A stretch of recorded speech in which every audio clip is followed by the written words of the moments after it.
दिखती नहीं है। और इसमें मैं काफी आहत था, गुस्से में था। मैं तो प्रधानमंत्री जी से मिलने गया तो मैंने उनको कहा कि आप गलतफहमी में हैं, ना तो इन सिखों को हराया जा सकता है। इनके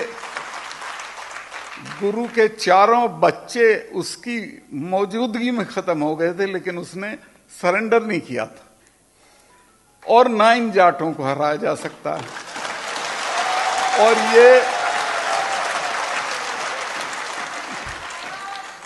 आप ये सोचते हो कि ऐसे ही चले जाएंगे, इनको कुछ ले दे के भेज दो। और दो काम मत करना, एक तो इन पे बल प्रयोग मत करना, दूसरे इनको खाली हाथ मत भेजना, चूंकि भूलते भी नहीं है। 300 साल तक नहीं भूलते हैं। मिसेस गांधी ने जब अकाल तख्त तोड़ा तो उसके बाद उसने अपने फार्म हाउस पे महामृत्युंजय का यज्ञ करवाया। मुझे अरुण नेहरू मेरे अच्छे दोस्त थे, उन्होंने बताया कि सत्ताल भाई, मैंने कहा कि फूफी तुम तो ये मानती नहीं थी, ये क्यों कर रही हो? तो उसने कहा तुझे पता नहीं है, ये जो अकाल तख्त तोड़ा है जिनका, ये तो 600 साल भी नहीं भूलते। मैं श्योर हूं कि ये मुझे मारेंगे।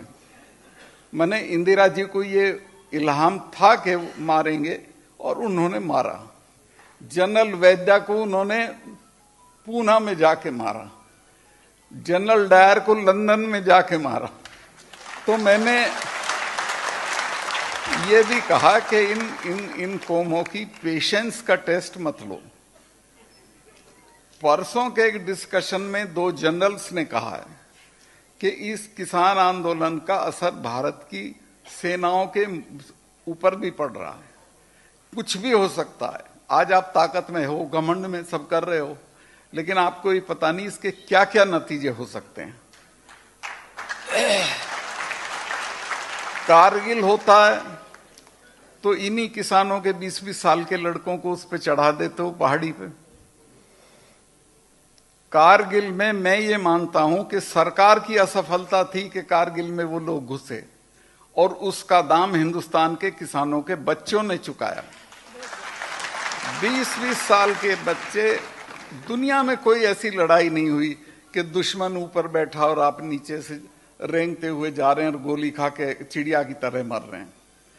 तो ये जो है, ये अन्याय हमारे ही साथ होता है, लेकिन इसमें किसी ना किसी दिन लोग रिएक्ट कर जाते हैं। मैं नहीं चाहता कि कोई ऐसा दिन आए जब ये किसान लोग रिएक्ट कर। अभी तो किसानों ने एक कंकड़ भी नहीं मारी है किसी के।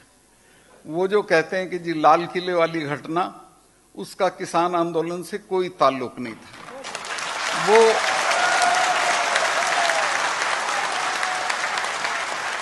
और मैं किसान आंदोलन का नेता होता तो मैं उसे भी जस्टिफाई करता।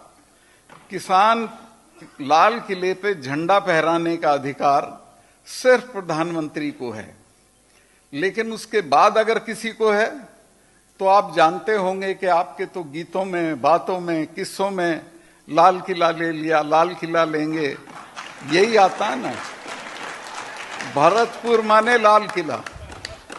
इसी तरह सिखों के जिनके कई गुरु लाल किले के दरवाजे के बाहर गुरु तेग बहादुर की गर्दन कटी हो, तो उसकी औलाद को लाल किले पे झंडा फहराने का अधिकार नहीं है।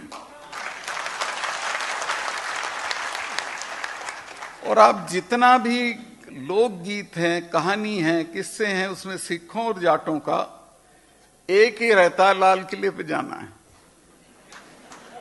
जब शुरू से, और हमारे इमेजिनेशन का हिस्सा रहा है, हमारे इतिहास का हिस्सा रहा। इसी तरह सिखों के इतिहास का हिस्सा रहा।